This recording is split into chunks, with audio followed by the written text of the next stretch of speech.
Fala galera, sejam todos bem-vindos. Está começando mais um episódio do Marco 10, o seu podcast para resenhas, debates, aquele papo descontraído sobre o futebol carioca. O meu nome é Gabriel Salotti, estou aqui com meus parceiros de sempre, Dimitri Souza, Oba, falei. e também Lucas Matias. Mais uma vez prejudicado pelo alfabeto, né? Mas vamos lá, eu não vou reclamar de novo disso. Pois é, dessa vez tem um temor aqui pelo Aguarde o processo. OBS, mas tudo bem.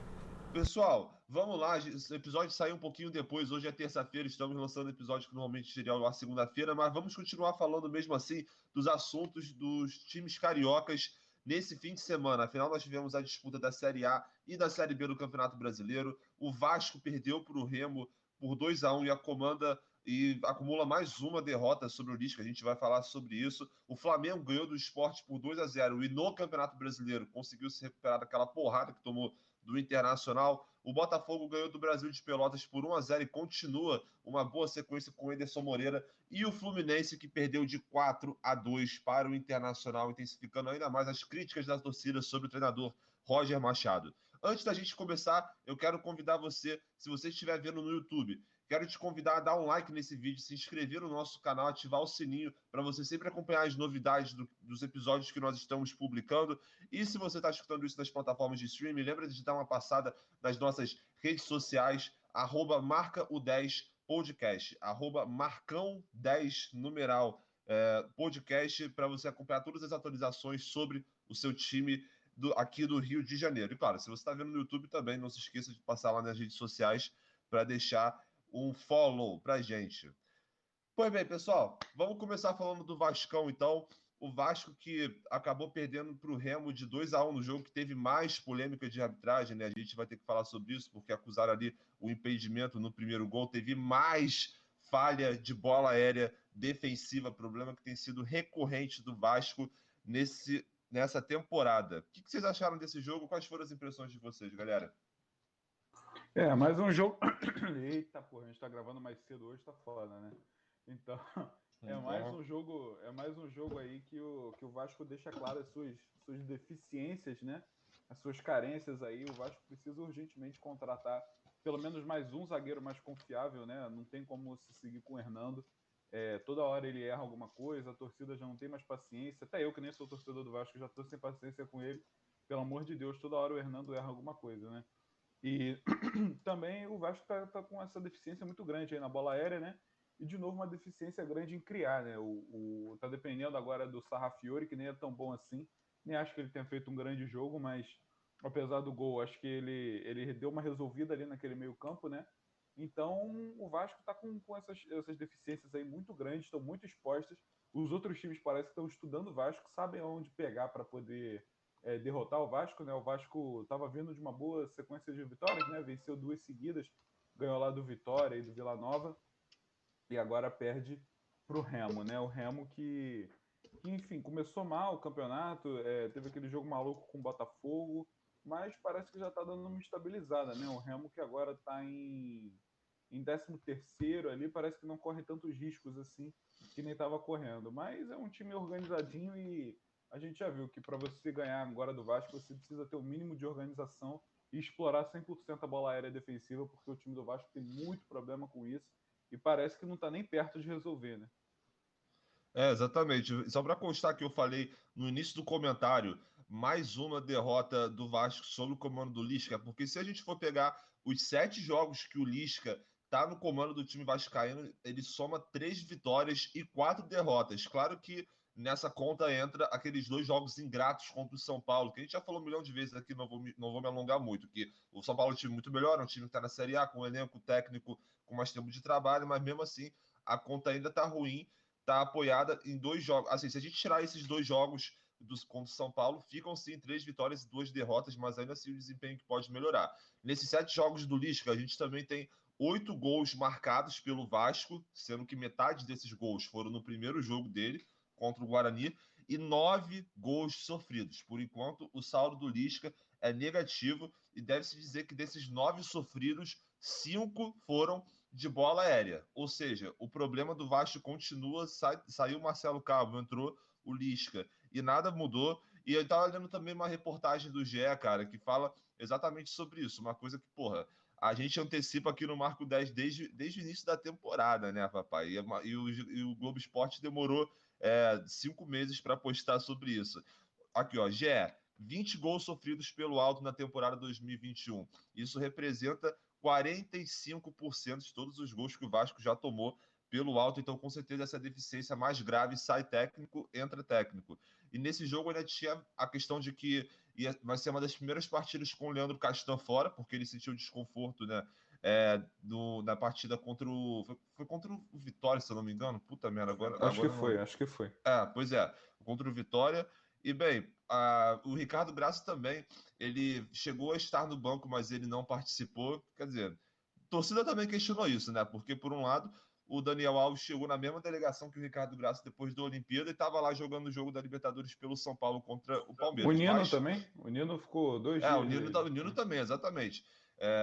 O Nino que a gente cobre aqui no Marco 10 e o Ricardo Graça acabou não sendo o titular nesses últimos jogos, mas isso já é uma tendência que deve ser mudada contra o Londrina. E bem, fora isso, não tem tanto o que fazer. Eu acho que o Lisca tem apostado mais no Miranda, que está se mostrando um bom zagueiro, pelo menos algum.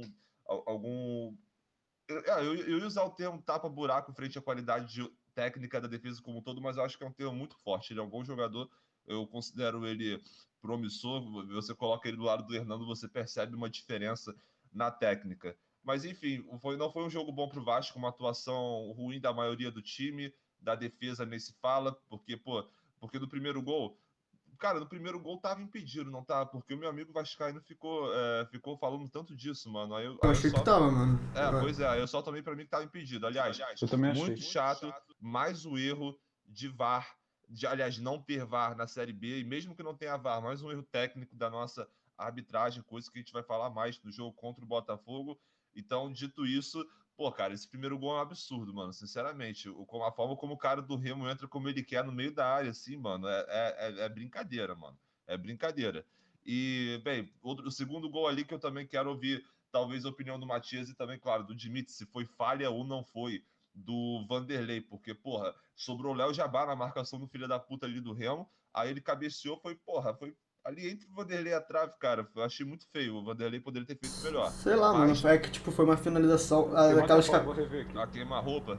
Não é que foi queimar roupa, tá ligado? O cara cabeceou como manda o roteiro, tá ligado? Né? Tipo, ele cabeceou pra baixo, mano. A bola quicando é difícil, tá ligado? Pelo menos eu acho que deve ser, né? Não sou goleiro, tenho 1,2 m no máximo, eu. Tá ligado? A câmera denuncia bem isso. Porra, mano, sinceramente, se é o goleiro do meu time, eu pistolo, tá ligado? Sério mesmo. Pra começar foi falha de marcação, tá ligado? Isso aí acho que foi pô. mais falha de marcação do que falha do goleiro em si. Não, isso aí pode ser porque assim, o cara do Remo ele vem por trás sem ninguém acompanhando e sobra o Léo Jabá com ele que não vai ser, porra, o exímio cabeceador na bola aérea defensiva. Mas mesmo assim, ainda questiono a atuação do Vanderlei, até por causa de um dos lances capitais da eu tava revendo aqui, mano. Porra. Eu esqueci que foi muito absurdo esse lance, mano. Foi tipo. Foi, tipo, pelo que eu lembrava, foi, tipo, um pouquinho longe da área, tá ligado? Mas, moleque, eu fui rever agora, enquanto você estava falando, foi muito xixelento a saída dele. Ele sai todo... Não, pô. Não, então, o Vanderlei foi falha com certeza do Vanderlei. Ele sai muito... Eu acho que ele sai do gol ali pra tentar... Quer dizer, ele não sai do gol, né? Eu acho não, que aí tu tá falando do lance do vermelho, né? Não do segundo gol. Não, eu tô falando do gol, agora que eu tava revendo da falha do Vanderlei. Porra, ele não sai do gol porque eu acho que ele tá esperando que o Jabá tire essa bola, entendeu? Aí quando ele não consegue tirar, ele meio que se assusta assim e a bola entra. Então, com certeza é uma falha dele. Ele sempre tem que contar que a zaga vai fazer uma merda, que a defesa vai fazer uma merda. Ele nunca pode ficar um passo atrás da defesa, entendeu? Ele nunca pode ficar esperando que o zagueiro vai tirar, entendeu? Isso é ser um goleiro no Vasco. Nossa, o goleiro... Não, isso qualquer goleiro. O goleiro tem que estar sempre um passo à frente da defesa. Ele precisa sempre pensar que vai dar merda. Não importa se você tem o Boateng e o Rubem Dias na sua zaga, você tem que esperar sempre que um dos dois vai fazer uma merda e você vai ter que salvar. Então você não pode ficar dependendo da defesa. Então foi isso que o Vanderlei fez, né? Ficou esperando o Léo Jabá tirar, ele não tirou e ele teve que buscar a bola lá dentro. Não, vale constar que depois desse lance, que pode se interpretar como falha do Vanderlei ou não, ele fez defesas importantes até o intervalo, que com certeza ajudaram o Remo aliás, que ajudaram o Vasco a não ir para o intervalo com uma vantagem ainda maior do que 2-1.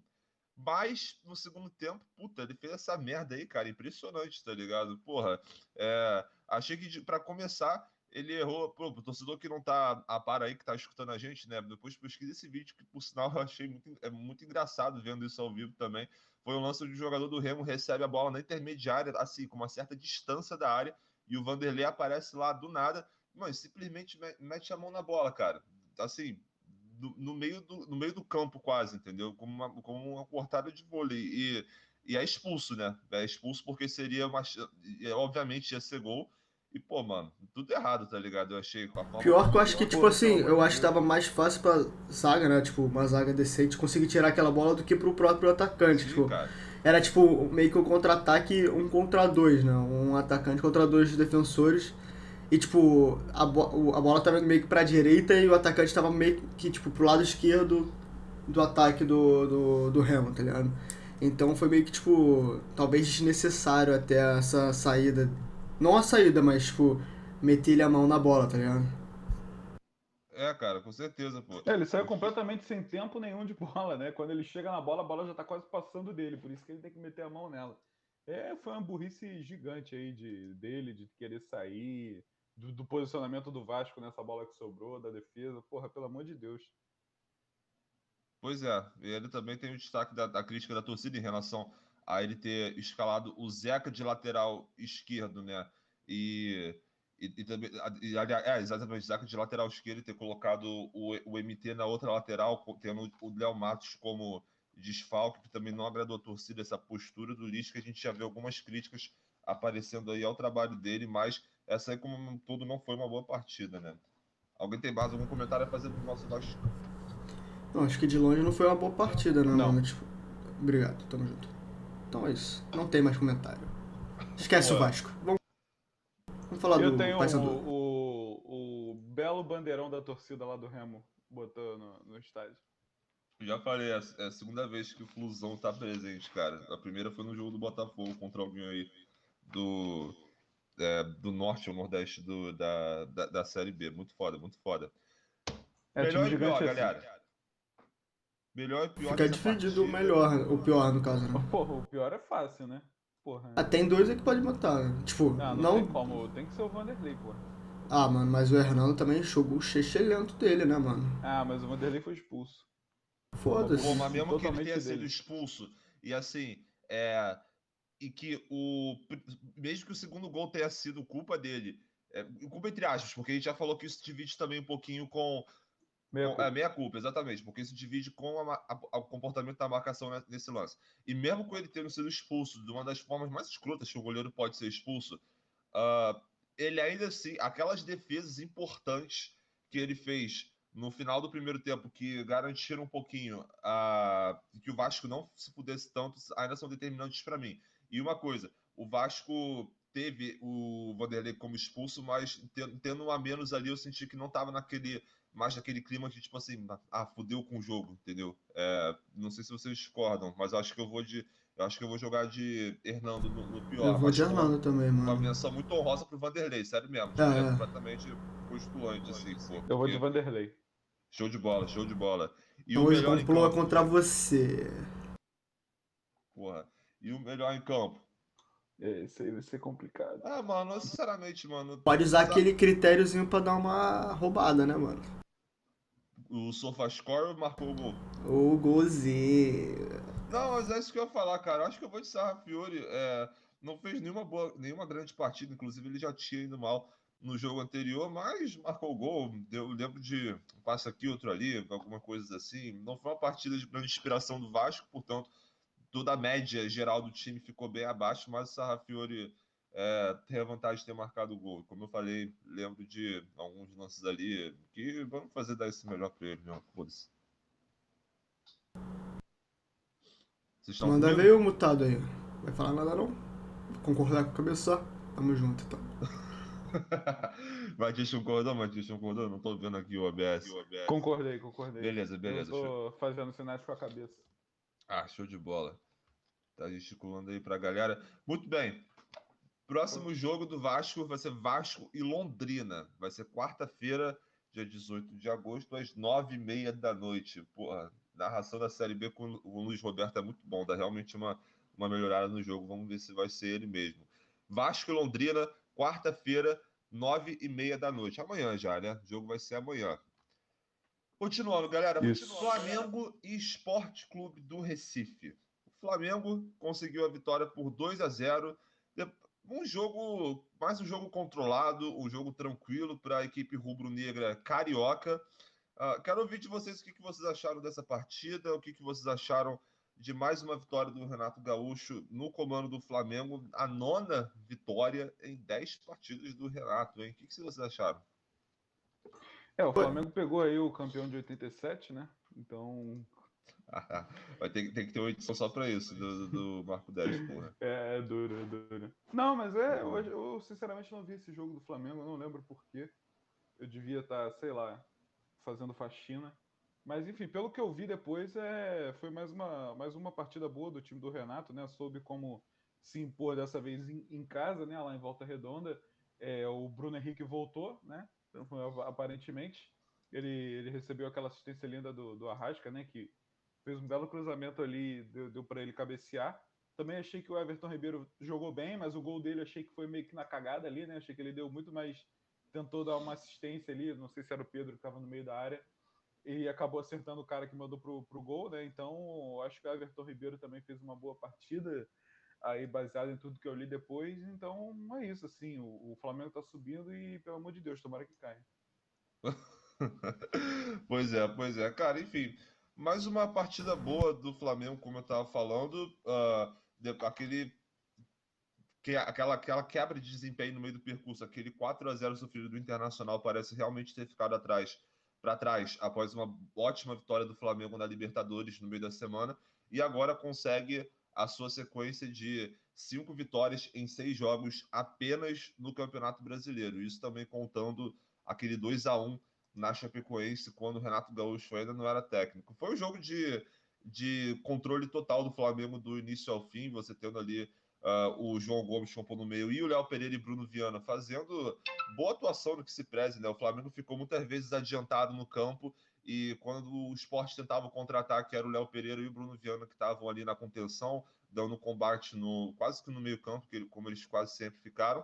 E o time todo jogou bem acima, com a posse de bola. Eu gostei como o primeiro gol surge de um cruzamento, mais uma bola colocada com as mãos pelo Arrascaeta no Bruno Henrique. E gostei também do gol anulado do João Gomes, porque mostra o quanto que o time está desenvolvendo mais, assim, aquilo que a gente sempre reclamava lá no início do Marco 10, a ter o cruzamento como único recurso, ainda longas épocas de Rogério Ceni. Pô, para quem gosta do futebol com um toque de bola assim rápido, foi maneiro ver o gol do João Gomes, que acabou saindo impedimento, mas você percebe que a aptidão do time está melhorando nessas situações, e que a defesa está muito fechada e você tem que ter paciência para girar a bola ao redor da área. O gol do Everton Ribeiro foi cagado, sim, né? Não tem nem o que falar, mas coroa uma boa atuação dele, coisa que ele vem precisando dessa vez. Infelizmente, eu não vou poder dar o melhor em campo para ele. Eu vou dar pro Arrascaeta, que fez mais uma puta partida flutuando pelo meio, sempre sendo muito decisivo, enfiando excelentes bolas para os jogadores do Flamengo, cara. Destaque negativo, cara, o Diego Alves é engraçado, ele tá fazendo boas defesas, ele tá conseguindo ser importante, mas ainda assim ele parece muito seguro, porque teve um chute do Zé Wellison, mano, que foi na entrada da área, e a bola foi meio que em cima do Diego Alves, mas ela quicou, ela pegou um efeito bem safado, cara, que o Diego Alves defendeu, mas ela foi no travessão ainda, e o Isla tirou a bola em cima da linha. Foi bem maluco esse lance. Isso e aquele escorregão que ele deu no jogo contra o Olímpia são indícios para mim de que, sei lá, mano.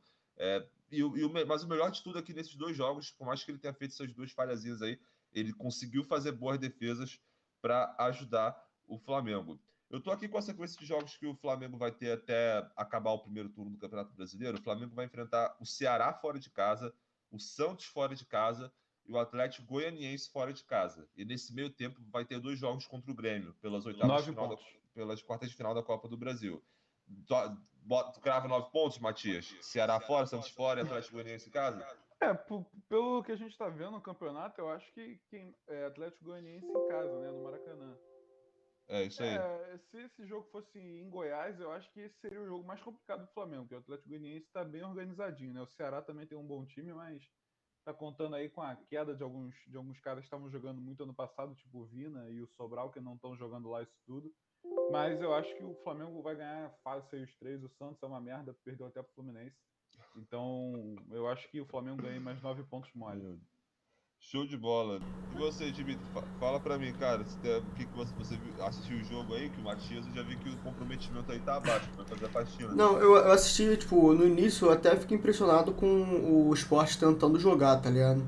Mas aí foi só no comecinho lá, os 10 primeiros minutos, depois que o Flamengo tomou conta do jogo, não largou mais, tá ligado? Tipo, Exatamente isso. o Sport começou rodando a bola bem, tipo, segurando. Acho que no início teve até mais posse de bola que o Flamengo. Mas aí depois que o Flamengo encaixou, tá ligado? Começou a tomar conta do ataque e só segurar lá na frente, o jogo foi outro, tá ligado? Foi todo o Flamengo praticamente a partir daí. E assim, aí teve aquele gol lá anulado do João Gomes, mas eu acho que foi bem anulado, tá ligado? Tipo. Não tem polêmica não, foi bem anulado. Porque algumas pessoas falam assim, pô, né, demorou pra anular porque foi uma jogada, que sei lá, mas tava no mesma jogada, tá ligado? Então, bem anulado e tal. Até, tipo, na transmissão o pessoal ficou, porra, mas foi anulado no início da jogada, não sei o que, tipo. Deu uma bugada, É, eu também fiquei, é. mas no fim foi tudo certo. Mais um jogo com vitória, de domínio, né, do time do Renato. Outro jogo sem tomar gol. E é isso, mano. Uma hora. Vamos ver se uma hora o Flamengo vai parar de jogar assim ou se vai manter pra sempre esse ritmo como foi 19, né? Tem que manter pra sempre, tem que manter pra sempre. Gente, notícia aqui, antes da gente partir pro melhor e pior. O Sérgio Osterman, O Flamengo acabou. Sérgio Osterman, técnico do Olímpia, ele pediu demissão após o Olímpia perder de 3-0 para o grande rival Cerro Porteño no clássico que teve esse fim de semana. Então o Flamengo vai enfrentar o Olímpia, que vai ter um interino comandando o time, né? Contra o Flamengo, que vai ser o jogo aqui, jogo da volta pela Libertadores. Então, é uma notícia para deixar os torcedores do Já tava Flamengo. tranquilo, né? Já tava tranquilo a vida do Olímpia, né? Nem precisava fazer 4 Exatamente. gols. E perder um clássico aí pro rival por 3-0 também, pô, bobeira isso. Melhor e pior, gente. Eu vou dar aqui a graça, eu vou começar esse aí também. O melhor eu achei o Arrascaeta, pô, como eu falei, puta atuação do Everton Ribeiro, ele seria postulante, sim, ele é postulante, né? Tem pessoas que vão ter essa opinião, mas o Arrascaeta, pô, mano, ele jogando assim todo solto pelo meio é impressionante, cara. A capacidade que ele tem de achar os atacantes com o melhor passe, o passe pro Bruno Henrique foi muito preciso, como ele sempre faz, ele constantemente ajudando a criar jogadas, inclusive não só dando assistência para o primeiro gol, como dando o penúltimo passe para o segundo gol, o gol do Everton Ribeiro. Então, por todo o conjunto da obra aí, por toda a partida, eu vou dar para ele mais uma atuação monstra dele. E o pior, eu vou dar para o Pedro. Não tem outro para dar. O Pedro que ficou relativamente sumido no primeiro tempo, apareceu bastante no segundo e com diversas finalizações para fora, finalizações onde ele poderia ter feito melhor. E para coroar o dia que estava dando tudo errado dele, quando ele marca um gol, o gol está impedido. Então, para mim, vai ser o melhor Arrascaeta, Jorge André Arrascaeta, e pior, Pedro Queixada. E o destaque para o Luiz Roberto, que falou na transmissão, no gol que estava impedido do Pedro, foi um impedimento bem leve, né? Assim, o Pedro estava só um pouquinho à frente. Aí o Luiz Roberto falou: o queixo dele estava à frente. Puta que pariu. Mas fala aí, Ele fala fica aí. puto com isso, ele já falou que não gosta que falem do queixo dele, né? Mas que pena. Só, galera, vamos parar de falar do queixo do cara, ele não gosta.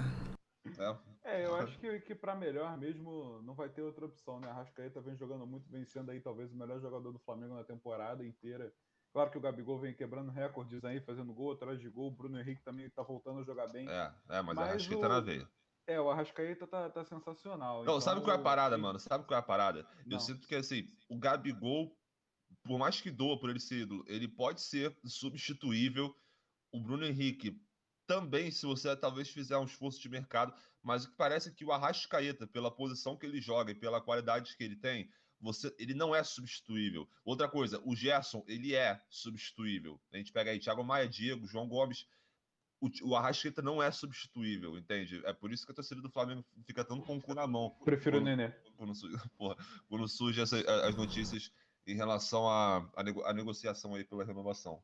Mas enfim, o que você está falando, Matias? Eu acho que tem que pagar o que ele quer mesmo, foda-se. Eu vi uma parada, não é exatamente, cara. Abaixa as calças aí, porra. Ele recebe menos que o Vitinho, porra, isso é surreal. Então, você tem que pagar o que o cara quer, o cara é o craque do time, pode ser o craque do Brasileirão aí, e o meu melhor em campo vai ser o Everton Ribeiro, porque eu acho que ele tá merecendo mais por enquanto. E de pior eu vou te seguir aí, porque eu não vi o jogo, então eu só queria dar essa moral aí pro Everton Ribeiro mesmo. Eu acho que de pior vai ter que ser no Pedro mesmo. E porque ele. O Gustavo Henrique não jogou, né? A gente não tem nossa muleta. Mas jogou o Léo Pereira. Não, e o Bruno Viana, mas ele safou, como eu falei, pô, o Flamengo fez uma marcação adiantada, eles só pegaram com as picas ali, tá ligado? Aquele lançamento erradão do esporte, só pra livrar a bola, ou tentar acionar o contra-ataque, pum, fácil. Aí é tranquilo, foi atuação pra coroar os zagueiros mesmo, mas enfim. Então, continuando aí, voltando, acho que o pior vai ter que ficar pro Pedro mesmo, outra partida muito abaixo, tá ligado? Parece que quando ele não tá inspirado, ele não joga nada e que continue assim por um bom tempo. E acho que de melhor, acho que dá pra botar o Arrascaeta ou o Everton Ribeiro, mas eu vou de Arrascaeta pela assistência e por ter jogado um pouco melhor. Assim, a segunda jogada a jogada do segundo gol é uma jogada criada pelo Everton Ribeiro, faz uma boa movimentação, tá ligado? Mas o gol é um gol meio cagadinho, tá ligado? Então eu vou dar pro Arrascaeta que mereceu um pouquinho mais. O Everton Ribeiro fez bem o toque, depois partiu para receber a bola ali no futuro da jogada. E, pô, eu senti, foi a retribuição por eu ter te acompanhado ali no melhor e pior do Remy Vasco, né, porra? Aqui a gente se ajuda, Não, hoje o complô é contra mim. Hoje o complô é contra o Matias, pô. Não tem outra. Até quando vão querer me calar? Meu Deus. Beleza. Flamengo e Olímpia. Jogo da volta das quartas de final da Libertadores. Vai ser quarta-feira, às 7h15 da noite. Amanhã, às 7h15 da noite, Flamengo e Olímpia. Fogão, galera. Botafogo ganha do Brasil de Pelotas. Puta que pariu, falar por essa merda por último mesmo. Pô, aqui não tem preferência de time, não. Aqui é ordem cronológica puramente para ser justo com todos. Botafogo ganha do Brasil de Pelotas. Quinta vitória no sexto jogo do Enderson Moreira. Consegue se firmar ainda assim no pelotão de cima. Está em oitavo colocado, é verdade, mas está a 2 pontinhos do Sampaio Corrêa, que é o time que abre o G4. E o jogo com mais polêmica de arbitragem também. O que vocês acharam dessa partida? Sim, foi um jogo que eu não consegui ver muito porque eu tava vendo no Uber, tava voltando pra casa. Então, mas assim, acho que foi uma partida com bastantes polêmicas, tá ligado? Contra o Botafogo, uma partida com que o Botafogo podia mais, tá ligado? O primeiro tempo um pouquinho abaixo, mas o segundo tempo o Botafogo veio um pouco melhor, até porque tava com uma vantagem no placar, tá ligado? E foi jogar como o Botafogo gosta de jogar, que é tipo meio que em transição e tal. Se aproveitou bastante de bolas paradas, mesmo não tendo conseguido fazer o gol de bola parada. A partida, talvez, assim, entre os melhores do jogo, dá pra botar o Pedro Castro, que finalmente fez uma boa partida, né? O Oyama também fez uma boa partida junto com ele. E, assim, jogo marcado por bastantes polêmicas, tá ligado? Meio complicado. O Botafogo foi superior, até porque tinha que ser superior, né? Tava jogando em casa contra o Lanterna, né? Então, a gente apostou numa goleada, né? O Botafogo, se não me engano, acho que botou 3-0, alguma coisa assim.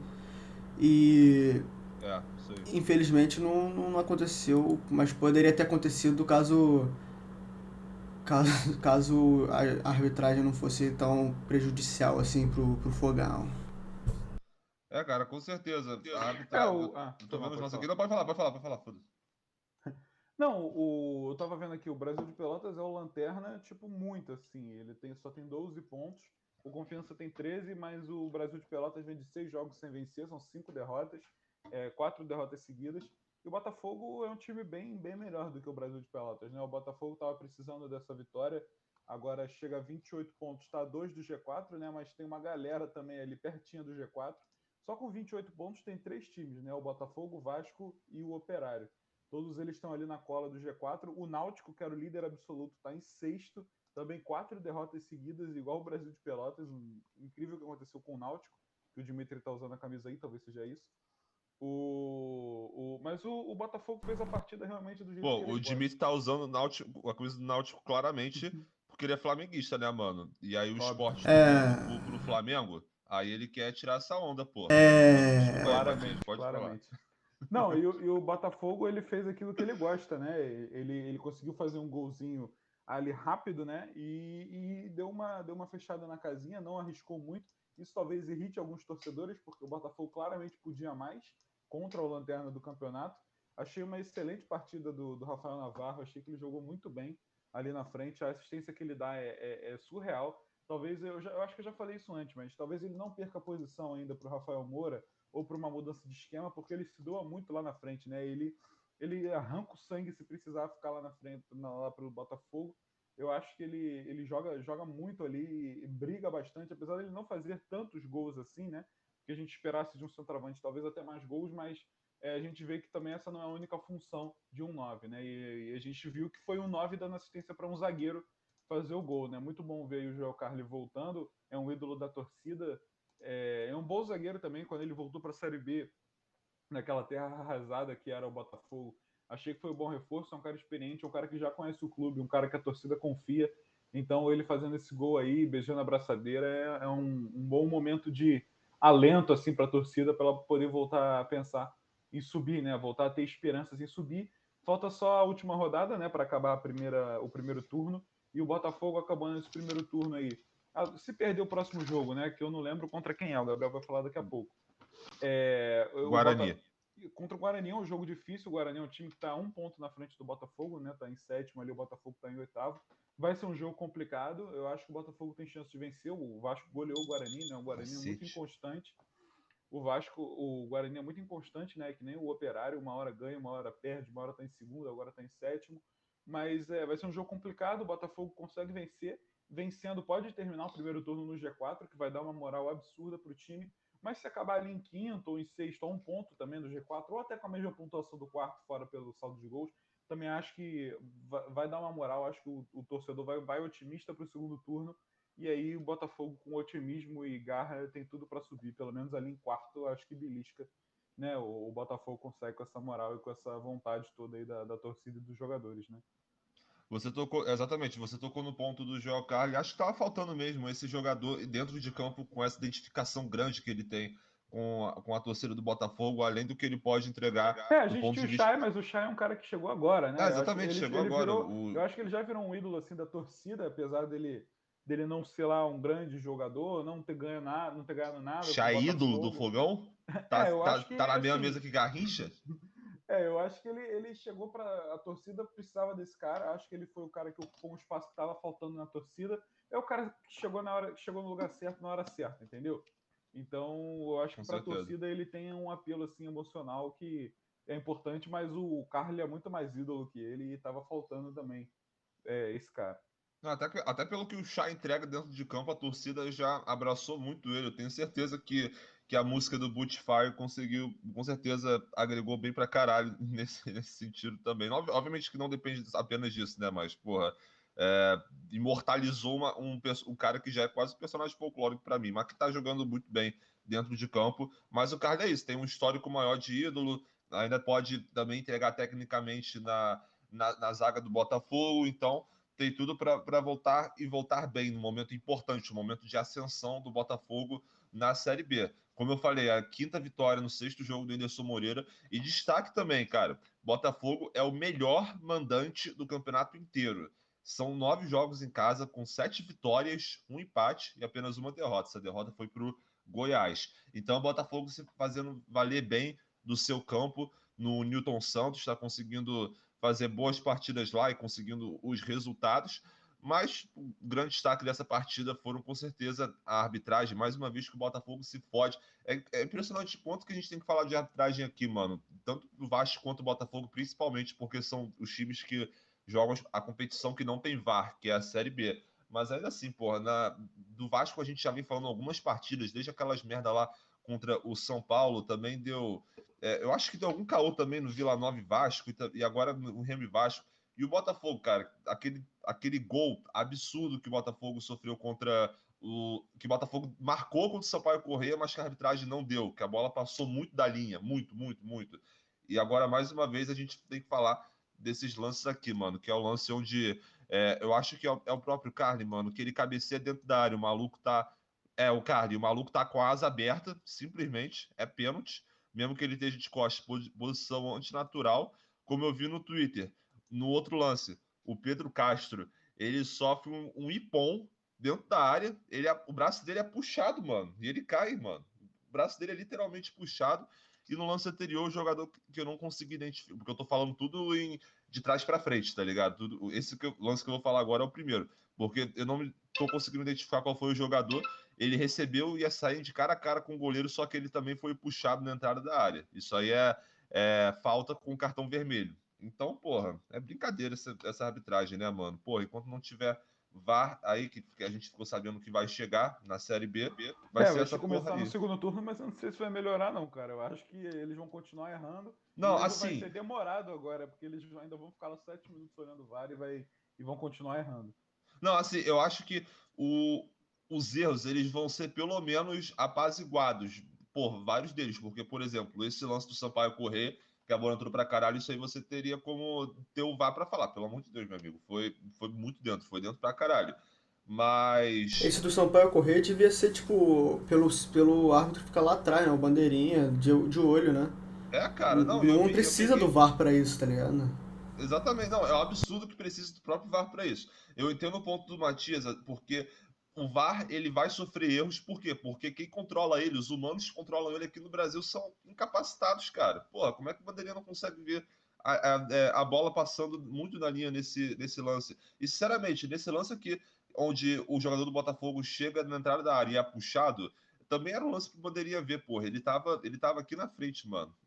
Então, é brincadeira, mano. O VAR com o VAR, com certeza, ainda vão ter erros, porque isso é Brasil, a arbitragem do Brasil e da América do Sul como um todo são uma merda, mas a esperança é que eles sejam pelo menos atenuados um pouquinho, né?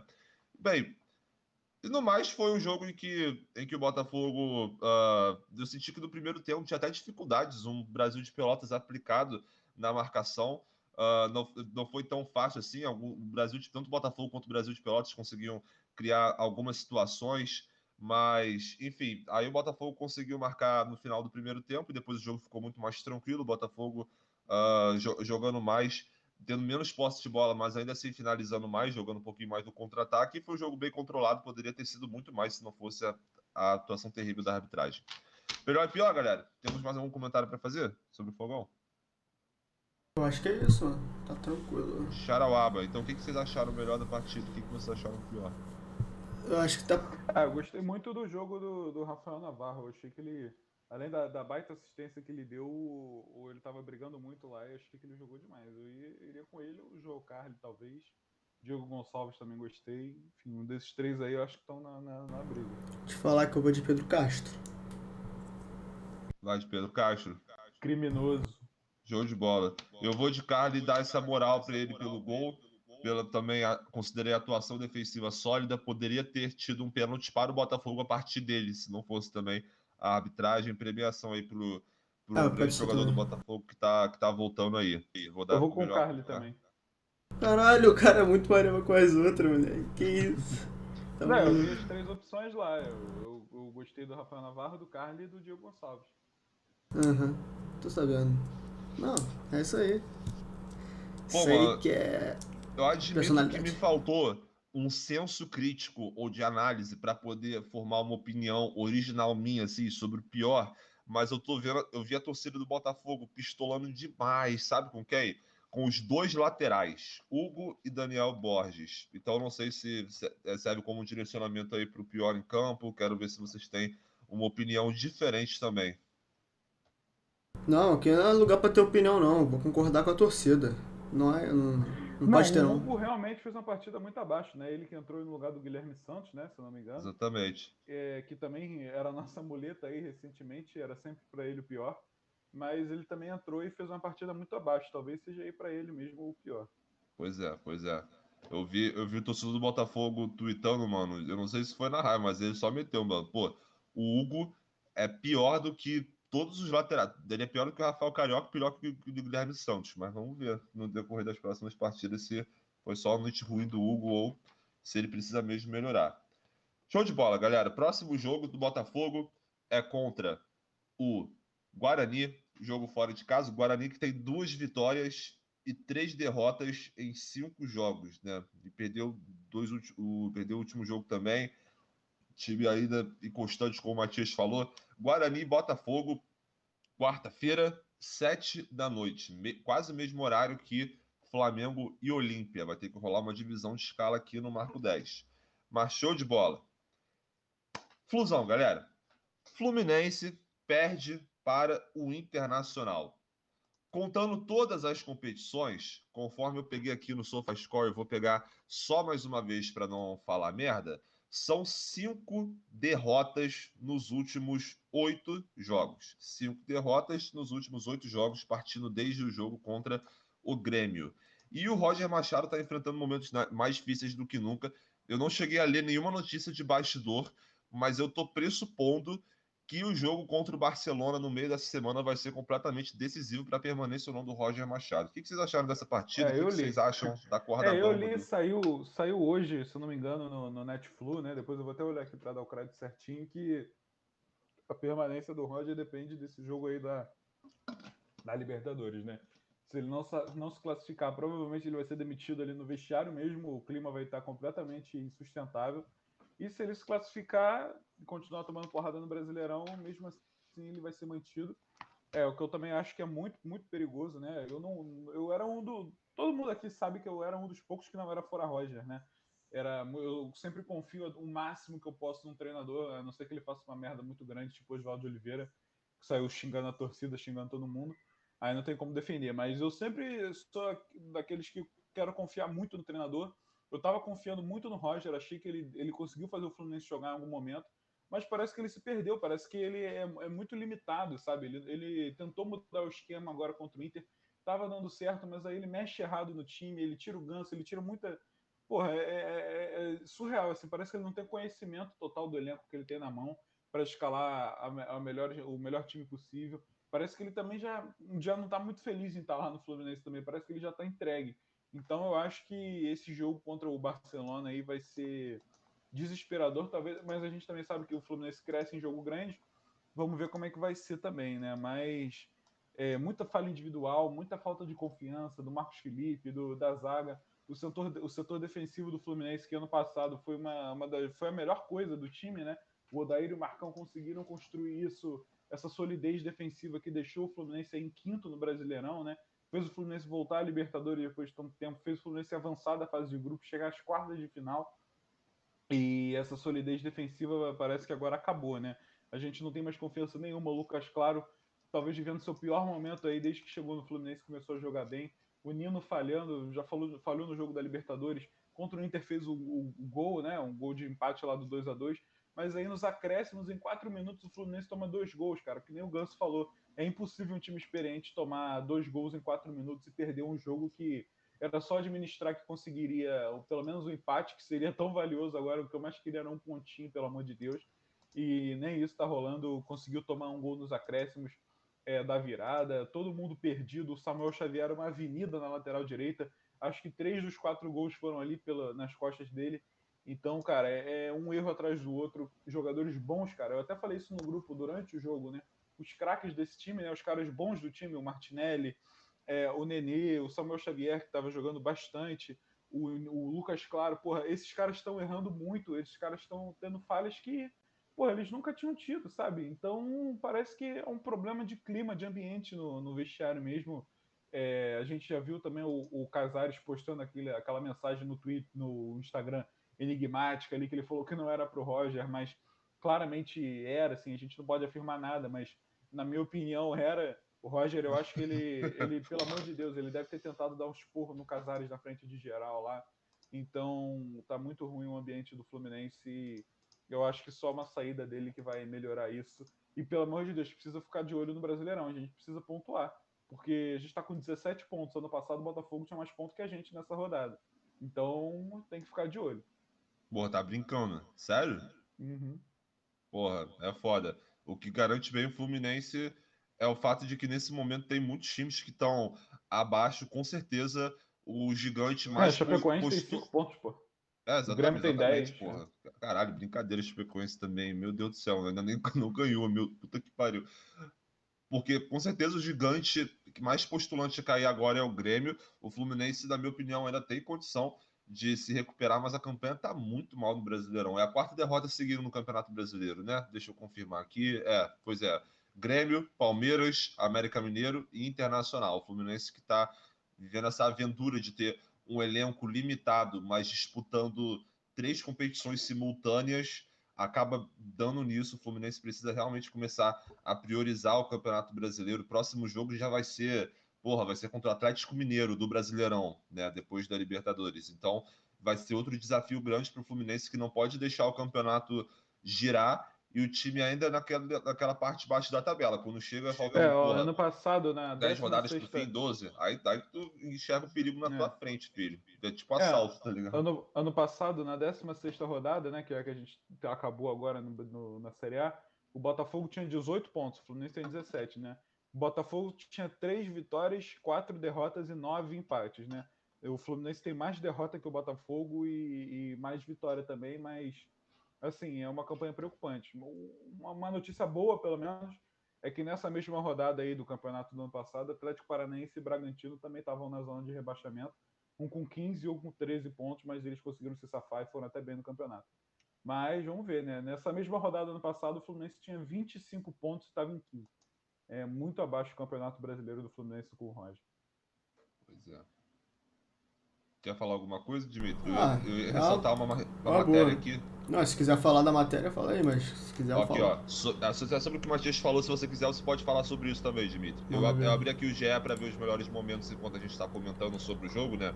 Aí eu já vi a matéria aqui que foi lançada hoje, foi antes ponto forte do Fluminense, defesa vira preocupação. 27% dos gols sofridos são de cruzamento. Aí eu resgato uma trecho que está destacado. Em 2021, o tricolor passou a ter média de mais de um gol sofrido por jogo. Nesse momento, o time já foi vazado 47 vezes nas 43 partidas, justamente na semana mais crucial da temporada, que decidirá uma vaga na semifinal da Libertadores. E aí? Ah, mano, é complicado pra caralho, tá ligado? Tipo, eu mandei lá no grupo, não sei se vocês vão lembrar, mas eu mandei lá no grupo um print de um contra-ataque do Inter que nem gerou um gol, tá ligado? Mas foi só um contra-ataque. E tipo, não sei se eu consigo, acho que eu não vou conseguir colocar aqui, mas enfim. Eu vou dar uma olhada aqui. A linha de 4, tipo assim, tava uma linha de 4 do Fluminense, né? E a linha de 2 volantes, onde era pra ter os 2 volantes, não tem ninguém. Tem uma linha de 4 do Fluminense e uma linha de 4 do Inter e 3 meio campistas, né, vamos dizer assim, do Inter, atrás dessa linha de 4 do Inter. E nessa linha de 3 só tem o Iago Felipe que tá voltando, porque o Nino saiu igual maluco pra dar um bote lá no meio do campo. E deixou, tipo, a linha de 4 lá atrás é o quê? Samuel Xavier na lateral direita, beleza? Aí Egídio e André como volante, e na lateral esquerda o Martinelli. Você vê que, tipo, um bote que o Nino deu completamente errado, tipo, você vê que o Fluminense tá perdido no jogo, tá ligado? Eu ouvi, pelo menos, bastante, tipo, o Fluminense perdido defensivamente e não conseguindo se encontrar no jogo, tá ligado? Todo contra-ataque que o Internacional dava era um contra-ataque muito perigoso. Então, acho que, tipo, a defesa que o Fluminense tinha como forte ano passado, e até no início do ano, tá ligado? Que era uma defesa sólida e, tipo, bem postada, hoje a gente vê que não é isso, tá ligado?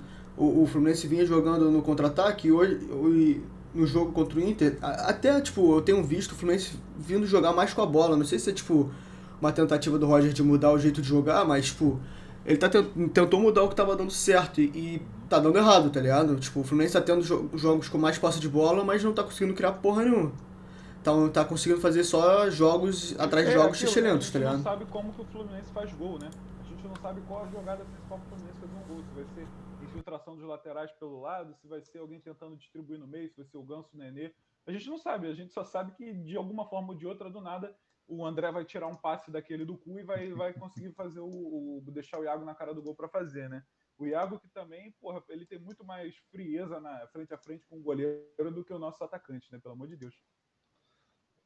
Pois é, eu concordo com vocês, inclusive, nesse caso não tem nem o que discordar, já o que a estatística comprova. O Fluminense terminou o jogo contra o Internacional com 64% de posse de bola, de acordo com o SofaScore. Isso é muito mais do que a gente está acostumado a ver o Fluminense, que a gente já debateu aqui tantas e tantas vezes, ser um time reativo.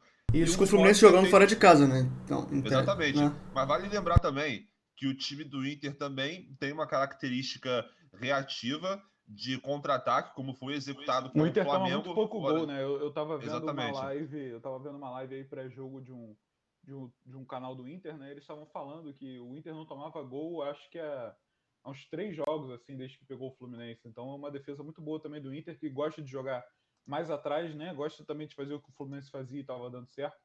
E é impressionante também a falta de combatividade, né? A gente viu no primeiro gol, era um lance totalmente a favor do Fluminense, que o Fluminense perde a bola e quem cruza a bola, quem faz o lançamento para o Edenilson fazer o gol é o Cuesta, né? Que é um zagueiro, ele tem total liberdade ali na frente para cruzar, é impressionante, tá tudo muito bagunçado, tudo muito ruim. Pois é, e bem, e com essa característica do Inter, e eu não sei agora, isso que o Dimitri falou, se é uma tentativa do Roger ou se foi só circunstância de jogo, mas fato é, o Fluminense ficou mais com a bola e teve muita dificuldade tanto para propor o jogo quanto para recomposição defensiva, porque o Fluminense tentando propor o jogo, tentava achar um passe ali, aquele passe mais decisivo, aquele penúltimo passe, digamos assim, no último terço do campo, ali na entrada da área, e quase sempre era um passe errado. A maioria das jogadas que davam alguma coisa do Fluminense eram sempre cruzamentos do Egídio pela esquerda, e, bem, quando o Inter pegava Egídio a bola... que errou 17 cruzamentos, tá? O Egídio também errou muito nesse jogo. Pois é. E também quando o Inter conseguia recuperar a bola e partia para o contra-ataque, sempre incomodava o Fluminense, sempre gerava um lance de perigo para o Fluminense. Então, o Flu que dessa vez se propôs a jogar com a bola, não conseguiu criar praticamente, não conseguiu se defender, dependeu de criação individual, como o Matias falou. O André tirou um passe do cu para dar para o Iago Felipe marcar o primeiro gol ali do Fluminense. Mas, enfim, no decorrer do jogo, o Fluminense foi encontrando de novo as mesmas dificuldades. O Nino conseguiu marcar aquele gol, beleza, mas leva até a entrevista do Ganso que eu estava vendo aqui antes de começar, né? Que ele estava falando: não podemos tomar gol no fim, porque isso é uma coisa que aconteceu contra o Barcelona e agora aconteceu de novo contra o Internacional, mas dessa vez não foram um, foram 2, né? Acabou que eu nem vi o gol do Guerreiro, mano, porque... Porra, eu acabei fechando um computador aqui que eu tava vendo no computador e quando eu vi, caralho. Era um escanteio pro Fluminense que foi todo mundo pra área aí também, eu nem julgo, já era 48 do segundo tempo. Era escanteio? Todo mundo pra área e tentar empatar e aí tomou o contra-ataque, foram 3 do Inter contra 1 do Fluminense e aí foi um gol Esse gol aí não dá nem pra gente julgar, né, botar na conta, né? Pelo que eu vi do gol assim, eu vi só o Guerreiro invadindo a área e imaginei que fosse uma situação de contra-ataque mesmo. Mas, mano, enfim, foi tipo, os 2 últimos gols meio que mostraram o que foi o Fluminense no jogo, tá ligado? Com uma defesa muito perdida, tá ligado? E foi isso, foram 2 gols em 2 minutos, se eu não me engano, e os 2 gols no finalzinho, depois que o Roger decide tirar o Ganso e mais alguém, acho que foi o Iago que tirou ou não? Eu acho que ele tirou o Martinelli também, né? Não, no final, naquela lá. Acho que foi Ganso e Abel. Foi o Ganso e Abel que saiu. Entrou o Wellington e o Abel Hernandes.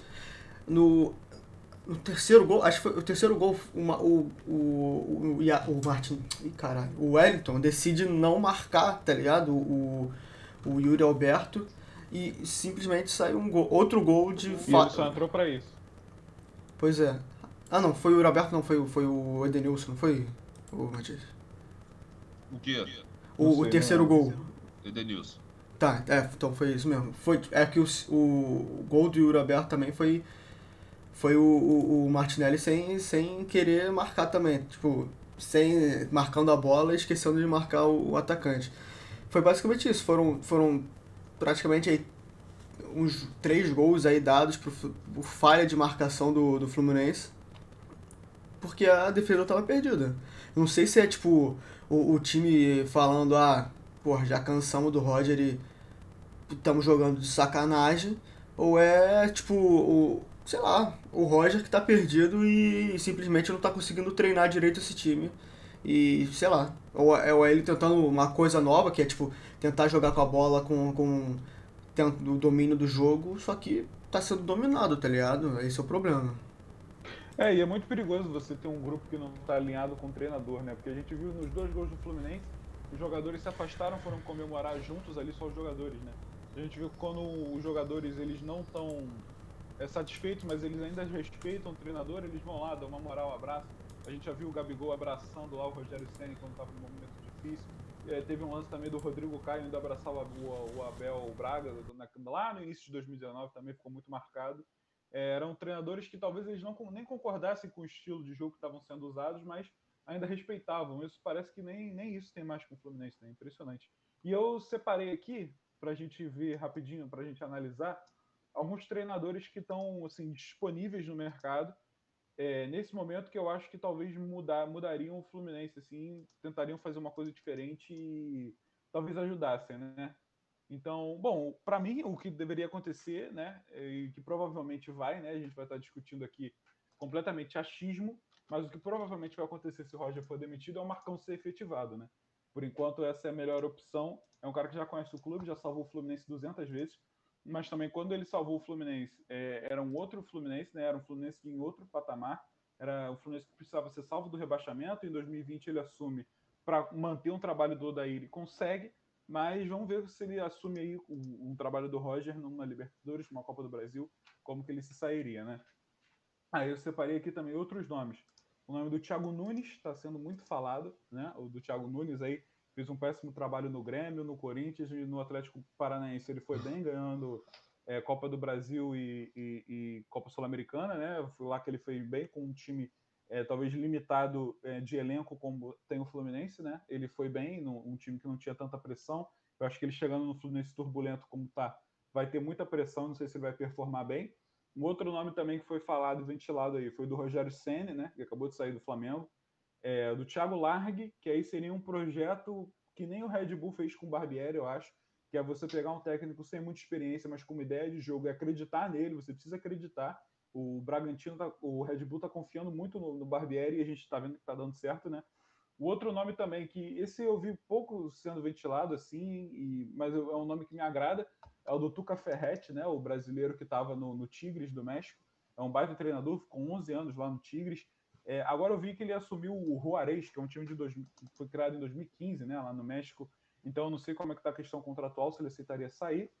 Um outro nome também que eu separei aqui foi o do Domenech, que desde que saiu do Flamengo não está trabalhando, né, não arrumou nenhum outro emprego, não sei se é por opção dele ou, enfim, não recebeu proposta, que eu acho que o Domenech, ele foi um pouco, sei lá, o Gabriel tá aí, pode falar melhor, eu acho que ele foi assim, foi muito pressionado quando o time estava até jogando bem, mas quando ele perdia de goleada, aí não tinha como.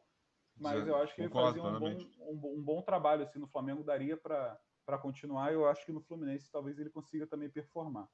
Então, eu queria saber a opinião de vocês desse nome que eu falei, se algum agrada, se algum de jeito nenhum, se algum é melhor, pior. Fala aí de novo aí, só pra ver o negócio. Thiago Nunes, Rogério Ceni, Thiago Largue, Tuca Ferretti, que é o do México, Domenech Torren e o Marcão efetivado. Esse do México aí eu não conheço. O Largue o Tigre chegou na final do Mundial de Clubes, né? Eliminou o Palmeiras, enfim. O Largue é uma aposta, né? Não tem nada. Assim como o Thiago Nunes, mas o Thiago Nunes já ganhou alguma coisa com o Grêmio, né? Com o Grêmio, com o Atlético. O Rogério complicado, né? Acabou de sair do rival, vai ser e saiu execrado de lá, né? Tendo um timaço nas mãos e assim que saiu, entrou um técnico melhor e o time começou a jogar melhor e conseguir resultados melhores. Mas quem? Mas quem? O Domenech. O Domenech eu não conheço, tá ligado? Foi só. A única coisa que eu sei foi o período que ele jogou no Flamengo. E até que eu vi jogar um futebol bom, mas ele tinha acabado de sair o Jorge Jesus. Podia ser só uma continuação, tá ligado? Tipo, acabou de sair o Jesus e aí o time ainda tá com aquele DNA ofensivo, tá com aquele entrosamento. Só acabou. E o Marcão, né? O Marcão acho que provavelmente vai ser a opção que vai acontecer. E na minha opinião, é a melhor opção se ele continuar sendo o Marcão que salvou o Fluminense em 2019 e conseguiu um final muita gente fala de 20 técnicos melhor. gringos também, mas o Mário Bittencourt já falou que não gosta dessa modinha aí de técnicos gringos, apesar dos 2 últimos campeões da Libertadores sejam gringos, né? E então ele não gosta de técnico argentino, europeu. Então eu trouxe umas opções que seriam mais plausíveis aí pro Mário trazer, né? Fala aí, Gabriel. Não, até porque se o Mário falou que ele não curte técnico gringo, então dificilmente ele vai apostar nessa, por mais que eu acho que ele esteja equivocado, mas tudo bem. Tem alguns argumentos a favor dos brasileiros, como, por exemplo, se adaptar à linguagem, à cultura do futebol brasileiro e essas coisas. Assim, ô Matias, eu lembro de um episódio aí, cara, que a gente discutiu uma parada, foi o que...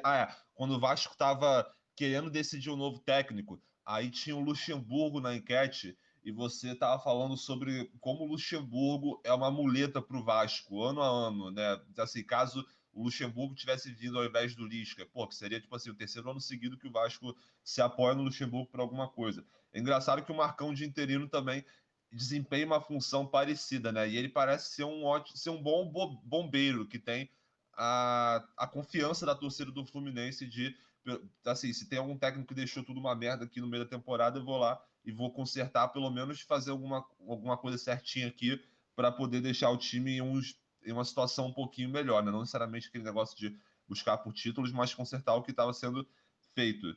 Mas, enfim, sobre as opções que você falou, cara, o Domenech, ele realmente, eu concordo, ele fez um trabalho que eu estava gostando no Flamengo, embora as goleadas pudessem realmente ser muito impressionantes. A gente sabe como funciona aqui no Brasil, o Flamengo que ficou... Não, e o Flamengo é o time mais difícil de você treinar no Brasil.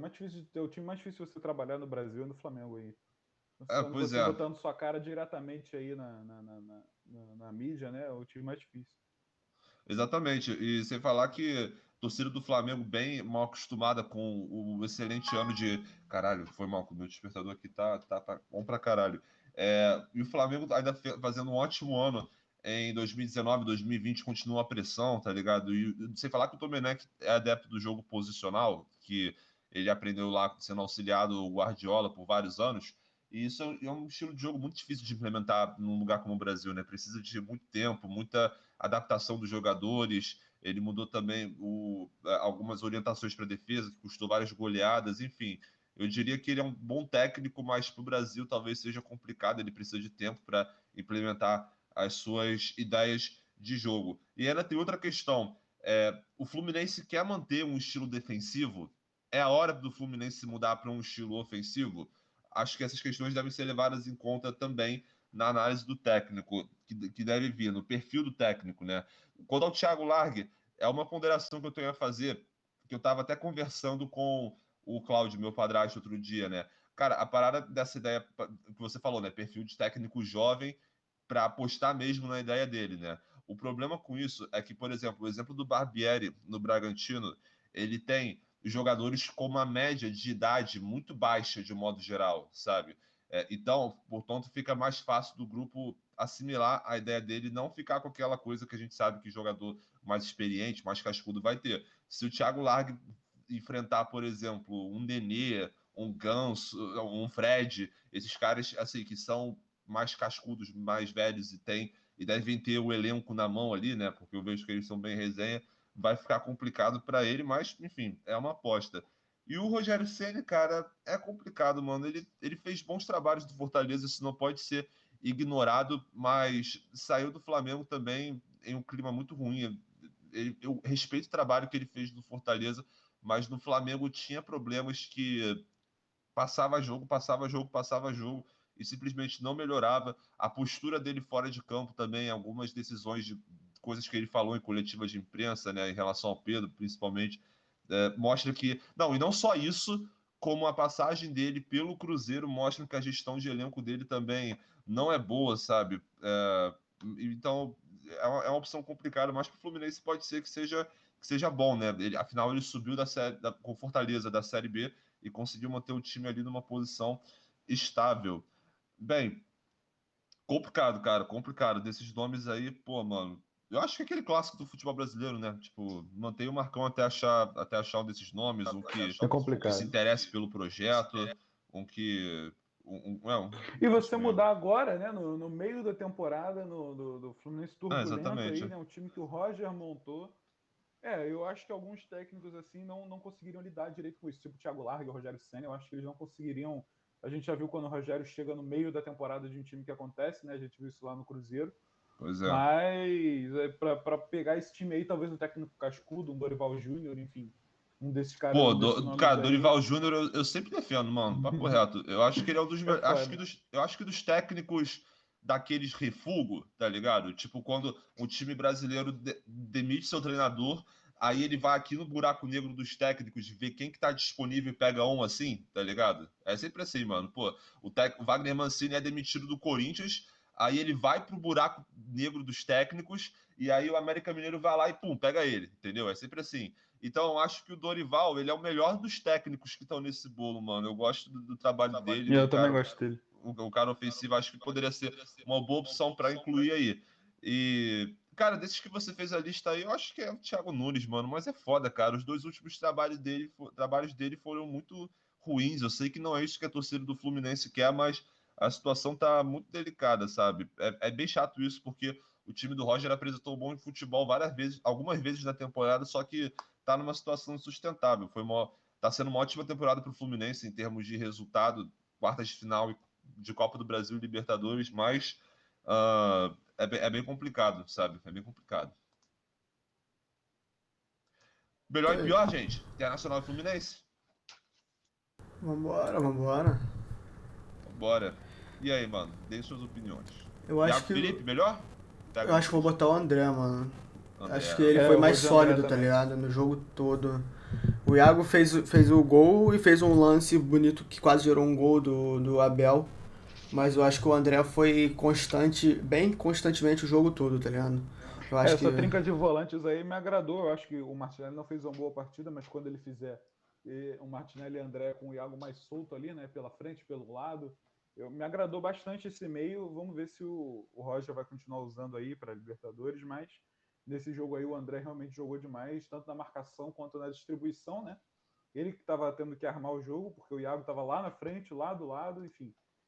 O primeiro gol do Fluminense também é muito bonito, né? Apesar de todas as críticas aí, sai construindo lá de trás e o André acerta aquele passe lindo e o Iago na cara do goleiro, do Daniel, que também é um bom goleiro, esse do Internacional, fez umas excelentes defesas, mas aí nesse lance aí o Iago foi muito frio e conseguiu aí dar um toquinho e fazer o primeiro gol, mas enfim, a gente já viu como acabou, mas o melhor para mim também é o André. Caralho, o Nino tá com 8,6 do E SofaScore, te mano. falar que ele Valorizou jogou mal pelo pra gol, caralho, claro. tá? Mas, porra. Não, Foi mal pra pelo gol. caralho também não, Tá, né? jogou Mal pra mal. caralho, jogou mal. Mal pra caralho Podia ter jogou entregado muito suave. bastante. E acho que ele só tá com esse nota por causa do gol e por causa daquela bola que ele tirou em cima da linha. Não, ele teve 6 cortes, 3 chutes bloqueados, 2 interceptações. Essas merdas tu nunca vê durante o jogo, tá ligado? Aí quando tu vai ver no SofaScore, tá tudo inflacionado, porra. É foda. Cara, eu vou dar essa moral pro Iago Felipe pelo gol, pelas outras jogadas que ele fez que quase deram em gol, além dessa do Abel, eu lembro de outra que caiu no Luiz Henrique, achei ele ajudando também no meio campo, mas uma menção super honrosa pro André, que realmente fez uma partida muito consistente. E o pior, gente? Bom, eu vou puxar a lista aqui, né? Lucas Claro, Porra. Samuel Xavier, Egídio, aí se você quiser forçar o Nino, tudo bem. Martinelli, Abel, qualquer um desses Porra. menos Ou seja, a a linha André. defensiva é um desastre, o Abel na frente nada e o Martinelli Eu no acho meio. que mas eu acho que o pior para mim foi o Samuel Xavier, cara. Foram 3 gols dos 4 pelo lado dele, uma avenida surreal. Talvez seja a hora aí de voltar com o Calegari, que pelo menos era mais defensivo que ele. e a gente não tomava tantos gols assim. Mas, enfim, pra mim eu vou de Samuel Xavier aí o pior. Eu acho difícil essa aí, porque eu no meio do jogo, né, tava falando lá no grupo, eu falei, pô, o Lucas Claro tá irreconhecível. Será que esse é o verdadeiro Lucas Claro lá que veio do Curitiba, que ninguém nunca quis e tal? Ele elevou muito o nível dele com o campeonato do ano passado, né? Então, essas atuações abaixo aí deixam a gente muito decepcionado, porque a gente quer ver aquele Lucas Claro do ano passado. Pois é. Mas, assim, eu acho que os piores acho que vai ficar entre... Tem que falar também do Marcos Felipe, né, que tomou 4 gols, né, mas 4 gols não... Pode não ter tido culpa, mas foram 4 gols, né?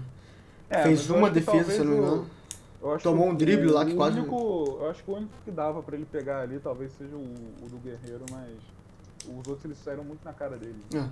Mas também teve um lance que podia ter saído do gol, que foi aquele drible que ele tomou lá do Tyson, eu acho. Mas enfim, mas eu acho que ainda que o pior vai estar entre o Martinelli e o Samuel Xavier. O Martinelli errando os passes que poderiam muito gerar um gol do Inter. Ainda teve a falha de marcação no gol. Mas os 3 gols vieram das costas do Samuel, né? Então complica pro cara. Então vou dar pro Samuel Xavier e o pior em campo. Samuel Xavier também.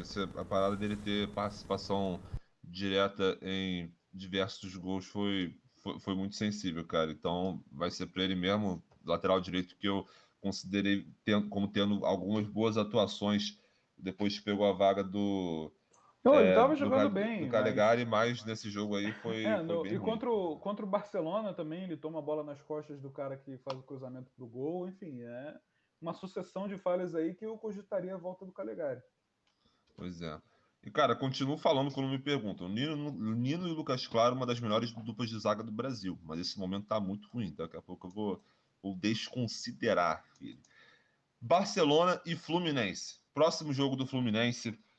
Jogo de volta das quartas de final da Copa Libertadores. Boa sorte aí a toda a torcida tricolor. Barcelona e Fluminense. Quinta-feira, 9h30 da noite. E vamos pro palpitômetro, galera. Vambora! Para quem não está chegando agora e não sabe, o palpitômetro nós fazemos no final de cada episódio. Puxa a vinheta! Nós tentamos chutar placares para os jogos dos times cariocas. Quem cravar o... Caralho, peraí que deu merda aqui. Quem cravar o placar, acertar exatamente a quantidade de gols, vai ganhar 2 pontinhos. Quem acertar, se o time X ganhou, perdeu, empatou, leva 1 pontinho. Quem não acertar nada, não ganha nada.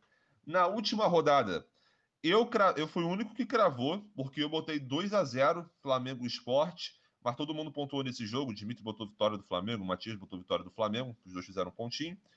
Todo mundo pontuou do Botafogo Brasil de Pelotas. Eu botei 2-0, os outros dois botaram 3-0, mas foi 1-0, então ninguém cravou. Todo mundo com um pontinho. E Internacional e Fluminense, o Matias foi o único que apostou na vitória do Internacional. Então ele também foi o único que pontuou Conheço nesse essa jogo. merda aí. É foda. E o Remo e Vasco também, ninguém apostou na vitória do Remo, então é isso. Com isso, nós temos a classificação de primeiro lugar, Dimitri, 44 pontos. Segundo lugar, Gabriel, 41 pontos. Terceiro lugar, Matias, 37 pontos. Vamos embora, galera. Vamos para mais o palpitômetro. Primeiro, Guarani e Botafogo. Bora. Guarani e Botafogo. 1-1. This is the game. Eu vou 1 também. Eu vou de 1. Então eu vou 2-1 Botafogo. Ih, 2-1 rapaz. Botafogo. Tá. Show. Eu vou...